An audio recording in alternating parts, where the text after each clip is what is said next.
বক্সনগর বিধানসভা কেন্দ্রের অন্তর্গত কলসিমুড়া গ্রাম পঞ্চায়েতের ৬ নম্বর ওয়ার্ডের ব্লক টিলা এলাকার রাস্তার ইট তুলে নিয়ে পাকা বাড়ি তৈরি করার বাধা দিতে গিয়ে লঙ্কা কাণ্ড ঘটে গেল। ঘটনা সোমবার দুপুরে।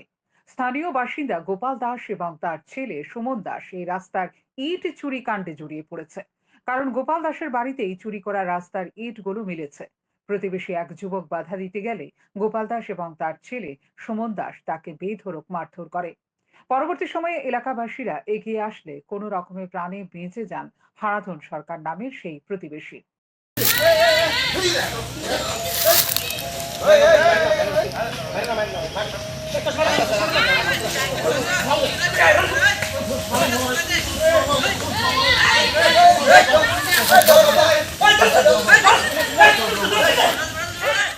ছিল দোকানের পরে ডজার দিয়ে মাটি করছে, পুরোনো পরে রাস্তায় একটু উঠছে, উঠের উপরে সব বিট রয়ে গেছে।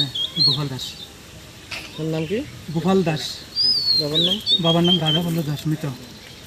তাইনি ছেলে আছে সুমন দাস। সুমন দাসের বাবার নাম গোপাল দাস। এখন কি হয়েছে? আমার দেখেন আমি কোয়ানে করে চুর কোয়ানে করে দেখেন আমার সিরাটিরা মাইরাটিরা শেষ। এই যে মাইরাটিরা শেষ আমার। জানাছিল থানা? আমি থানা জানাছিলাম, এখন জানাবো।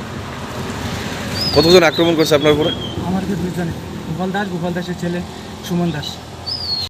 রাস্তার ইট চুরি করে নিয়ে যাওয়ার ঘটনাটি স্বীকার করে নিয়েছেন গোপাল দাস নামের অভিযুক্ত ব্যক্তি।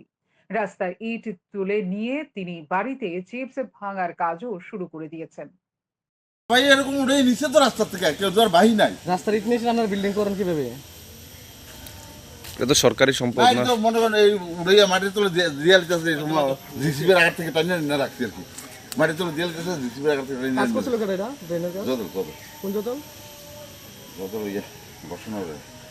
পরবর্তী সময়ে প্রতিবাদী সেই প্রতিবেশী যুবক হারাধন সরকার থানার দ্বারস্থ হয়। গোপাল সরকারের বাড়িতে গিয়ে খোঁজ খবর নেওয়ার আগে পুলিশের উপস্থিতির আঁচ করতে পেরে বাড়ি থেকে পালিয়ে যায় গোপাল দাস এবং তার ছেলে সুমন দাস।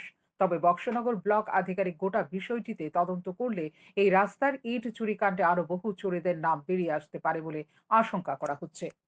শান্তন টিভি।